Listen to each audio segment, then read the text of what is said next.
Hey everybody, how you guys doing out there today? I hope everybody is staying healthy and safe.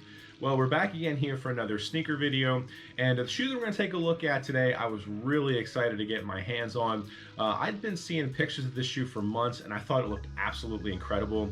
I told myself that if I was not able to get these for retail, I would pay the resale price for them. I liked them that much. I really don't like to pay resale anymore, unless it's something that I really want and maybe like, 30, 40, 50 bucks over the retail price. Unfortunately, I did have to pay resale on these. I struck out on all of the online raffles, and I even struck out on the Nike sneakers app drop. So it just kind of is what it is in today's market. But anyway, what I ended up picking up was the Jordan 4 SB collab in the pine green colorway. So this is the first ever Nike SB collab on the Jordan 4 silhouette. The SB standing for skateboarding. We have seen a few collabs in the past on Jordan 1s, both highs and lows, as well as Jordan Brand having their own line of skateboarding sneakers, I think in 2008, 2009, called the Jordan Flipsides. So this collaboration between the two brands isn't anything out of the norm. When I was a kid in 1988, 1989, 1990, I loved skateboarding. I had a pair of Airwalks, I read Thrasher magazine, I got a cool board from my local skate shop, and a lot of my friends were into skateboarding as well. Some of them were actually really good. We even had a small abandoned skate park from the 70s, about 2 to 3 minutes walk from our house, we called the Thunderdome.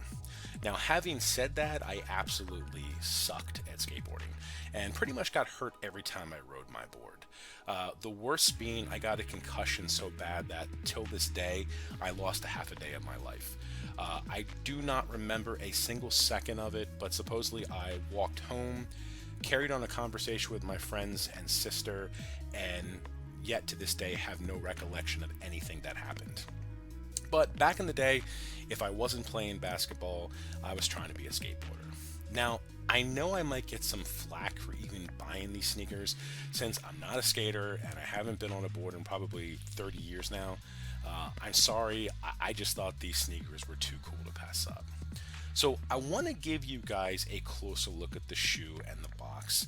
And even though these look like a regular Jordan 4, they did change some things up on these to make the shoe more skateboarding friendly. Also, since there was such a hype shoe, along with the hype comes the fakes. I did buy these from StockX and they were verified, authenticated, whatever terminology they are using now. However, I did watch a ton of real versus fake videos to ensure I have an authentic pair, and I'm 100% sure that I do. Now, I'm not an authenticator, but I can show you guys a few things to look for if you decide to buy a pair from one of the resale sites. So why don't we go ahead, we'll take a look at this and see what you guys think. So let's go and take a look at the box. Overall, it's a fairly plain box. It's a sail off-white colored box with a glossy finish. You do have the large Jordan Jumpman logo on the front in gray, with Flight spelled out underneath it in the same gray color. There really isn't anything on this side of the box. On this side you have the Jumpman logo with the Nike SB logo beneath it in gray. Nothing on the back of the box. And finally on this side, again, you have the Jumpman logo and the Nike SB logo below it. And then you have the size tag here. This is the Air Jordan 4 Retro SP, SP4 Special Project. The official colorway is Sail White Pine Green. This is my personal size, a size 14, and the shoe did retail for $225. So let's go and take a look at this shoe. Now, I'm not sure where to begin. There's a lot to talk about when it comes to this shoe. I guess I'll start with the materials. Now, I am not a material expert, but I will say when you get these in hand, the materials used on the shoe have a more premium feel than what we normally get on a Jordan 4 release. The leather on the upper is fairly smooth. It does have a little bit of texture to it. It just has a real high-end feel to it, not the plasticky feeling stuff we usually get. Also, the shoe itself smells incredible. I don't know if it's genuine leather or not, but it sure smells like it. Now, as far as the color goes, the box says Sail, but it looks a lot lighter than Sail. It looks more like an ivory or an eggshell. Now for the mudguard, they used a gray suede that wraps along the toe box and the medial side of the shoe. Now the suede has a nice feel to it. I actually thought the cut would be a little bit thicker, similar to what they did on the Jordan 4 Union collab. However, it does feel like it will be durable if you did decide to skate in these. As far as the shape, the goal was to make the shoe look as close to the original 1989 shape as possible. Now, I don't have an 89 pair to compare it to, but the biggest thing I noticed was the shape of the toe box. It has this perfect, sleek, slanted down look to it, which is different to what we're normally used to seeing. The shape of the toe box is one of the things to look for if you're trying to legit check your shoe. The fake pairs continue to have the standard shape we normally see on Jordan 4s. For instance, if you look at the SB4 versus this Fire Red 4 here, you can see the difference. Now, I mentioned earlier that this particular Jordan 4 was slightly changed to make them more skateboarding friendly. One of the things they changed was they replaced the hard plastic used on the wings, eye stays, and side cages of the shoe with a soft rubber material. The look of the midsole is unchanged. You have the pine green on the top of the white with the visible air unit in red, which looks really good. They did, however, remove the airbag from the forefront of the shoe to give skaters a better board feel. Another tweak and attempt to make the shoe more comfortable was widening the toe box. Now, I don't know if this is how the 1989 pair was, but most people have an issue with their pinky toe getting smashed when wearing the Jordan 4. On these, this should not happen anymore.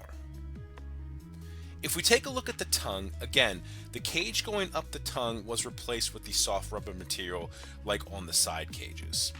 The tongue itself is insanely comfortable. The leather used is very soft, and supposedly the tongue itself has more padding than normal. It's not drastically more than normal though. The patch at the top of the tongue has the Jumpman logo in red with Flight spelled out below it in pine green. This is another area to legit check. On the fake pairs, the Jumpman and the Flight have a more bold appearance to them. Especially the font on the Flight. It looks way thicker than normal. If you own a Jordan 4, you will be able to see the difference.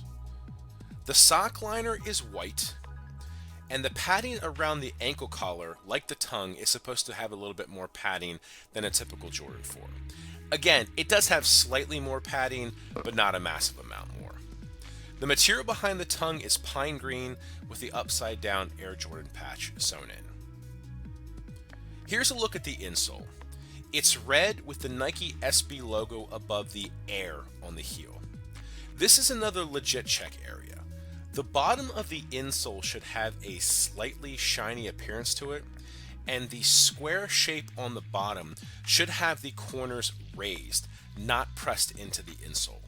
The insoles on the fake videos I saw had a matte finish on them, and the corners of the square pressed in. On the back of the shoe, you have the Nike SB logo on the back tab, which looks awesome. The pine green tab is made of the same soft rubber material we saw on the wings, eye stays, and cages. One of the biggest complaints with the 4s is if you don't wear high enough socks, the part of the back tab that sticks up usually stabs you in the back of the Achilles. Again, this should no longer be an issue. Kinda wish this became the norm on all Jordan 4s going forward. Now, if we take a look at the medial side of the shoe, it's not much different from the lateral side. I will say though, a heads up to the wide footers out there. I did experience some slight pinching around the instep of my foot when I first tried these on. I ended up wearing them around the house for about a half a day, and they did loosen up a bit. Now, a lot of people are saying these are the most comfortable Jordan 4 ever. In my opinion, they're only slightly more comfortable. They are definitely an improvement, but not a life-changing, mind-blowing comfort experience. Now, the last thing we'll take a look at is the outsole. They added gum bottoms around the toe and heel to provide a better grip for skateboarding, but the outsole itself looks like a standard Jordan 4 outsole. The design and look of the tread pattern is totally unchanged. Adding the gum bottom, though, really makes this shoe look incredible. Alright guys, I'm going to apologize in advance for this part of the video. I wanted to put a black light on these, but the GoPro I use doesn't work too well in dark lighting. If your pair is legit, the wings should glow under the black light. On all of the real versus fake videos I saw, none of the wings glowed on the fake pairs. The side cages and stitching around the toe box should glow as well, and the gum bottoms should have a light yellow, pastel yellow color to them. Also, on the fakes, the pine green color on the midsole glowed as well. The cage on the tongue and the stitching going up the laces should glow. And on the fakes, for some reason, the laces glowed, but anyone can swap out laces. You could also see all the marks they use to line up the different areas of the shoe. On the legit pairs, you don't see any of those markings. Now that was just a few things I saw. If you want to watch a good video, check out the one done by YouTuber Beastly Garage. His video was really good and informative, but there were a ton of videos out there if you wanted to try to legit check your shoe for yourself. Alright guys, so that was a closer look at the Jordan 4 Nike SB in the pine green colorway. Now, if you saw this video and you liked the shoe and you wanted to pick up a pair for yourself, unfortunately you're going to have to go to one of the resale sites, StockX, GOAT, eBay, Flight Club, Stadium Goods to get a pair of these. Now, I will say this, the retail price on these was $225. However, since this shoe released, the prices have absolutely skyrocketed. Right now, depending on your size, you're probably looking at somewhere in the mid 400s to the low 500s for these. The 500s more for the bigger sizes like mine, like the 14s and things like that. I will say this, since these shoes are so popular, I would probably buy these sooner rather than later if you wanted them. I think this shoe in like maybe the next year or two is going to be a $600, $700, $800 sneaker. So I'd probably get these sooner rather than later. Also, I would not expect any restocks on these. A lot of the pairs were distributed to local skate shops and small boutiques worldwide. And there was a very small amount on the Nike Sneakers app draw, which I think was like 40,000 pairs, which wasn't a big quantity for a shoe with this much hype. So I think if you want a pair of these now, you probably want to buy them sooner rather than later. However, there have been rumors going around that we are going to be seeing more colorways of this in the future. There was a picture going around of a sapphire blue colorway that was supposed to release sometime late this year, but probably more next year. So if you missed out on this colorway, you might want to just hold off and you might be able to grab another colorway down the road for the retail price. So just something to think about. But anyway, I want to end the video here. I really want to thank you guys a lot for watching. I really appreciate it. I apologize if this video went a little bit long. I just wanted to give you guys as much information on the shoe as I possibly could, so that if you decide to buy a pair for yourself, you kind of know what to look for. But anyway, again, thank you guys so much for watching. I really appreciate it. Hope you guys have a great rest of your day and take care.